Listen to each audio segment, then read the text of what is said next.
السلام عليكم ورحمة الله وبركاته أصحابتي وسلامتهين كسو دواذا warkii ugu dambeeyey ninkan waa nin madax ah oo u dhashay dalka Senegal maalin dhaweedu wuxuu ku dhawaaqay wuxuu soo jeediyey sharci sheegaya dumarka in ay iska daayaan iscadaynta iyo tinta baruukada oo madaxa ay saaranayaan wuxuu yidhi iscadaynta maqaarkiina aad bedelaysaan joojiya madaxa tinta beentaa saaranaysiin joojiya waxaa la rabaa inaad dabiici sidii dabiicadda ilaahay sidii idinku abuuray inaad ku qanacdaan oo sidiina ku joogtaan waxaas markuu ku dhawaaqay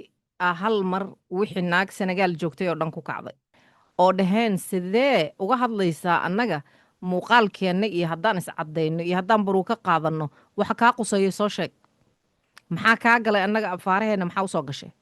ninka wuxuu sheegay sababtuu saas u yiri inay tahay micnaha dhiirigelin inuu u samaynayo dadkii inay ku qancaan muuqaalkoodii afrikaannimadooda inay ku qancaan oo ay jeclaadaan muuqaalkii ilaahay u sameeyey waxaasuu sheegay waxay dhaheen haddii ay daacad kaa tahay oo ay runtaa tahay oo afrikaannimo aa ka wadid nimanka maxaa iyagana ula hadli weyse maxaa nimankan iyaga ruuxaddooda bidaarta ku qarinaya baruukada niman badanaa madaxa saarta baruuke maxaa iyagaba aad ula hadli weysay dheheen annaga teenna maxaa ku tusay marka ninkii maalintii ku xigtayba wuxuu soo duubay video uu leeyahay ha la iga raalli ahaado naagaha ha iga raalli ahaadaan aniga wanaagaan ka waday laakiin sidaas haddii loo fahmay ha la iga raalli ahaado maanta kadib ma ka hadli doono baruukooyinkiinna iyo waxa madaxa saaratiin iyo maqaarkiinna maanta kadib laygama maqlaayo yiri marka ninkan ma ku saxnaa inuu taladaas soo jeediyey uu dumarka yiri iscadaynta iyo waxaan madaxa la saaranaya iyo iska daayay inuu yiri ma ku saxnaa mise waa ku qaldanaa inuu soo farageliyey arrimahaas weligaa intaad dagaal gashay adigoo balaayo iska dhigaya ma lagu soo dilay macdonald ku yaala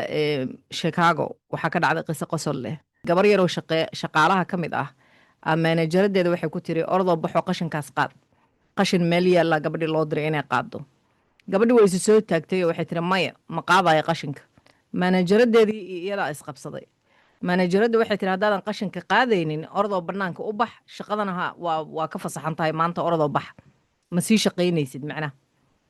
gabadhii jafay tiri hooyadeeday u tagtay hooyadeeda waxay tiri maanajaraddii saasay leedahay ee kaalay oo arag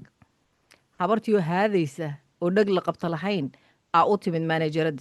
maanajaradda marka qolkeeday ku jirtay oo xataa meesha hore ma joogin meel qol ahay ku jirtay qolkii ugu gashay iyadoo dagaalamaysa habartii hafee soo tiri weliba cadag gacanay la gashay naagtii maanajaradda ahedee madaxa kusoo dhigtay way la dagaashay markay naagtii aragtay in lala dagaalayo meel xun sheekadii marayso halkaan waxayba kala soo baxday bistoolad dhac lugtay uga dhufatay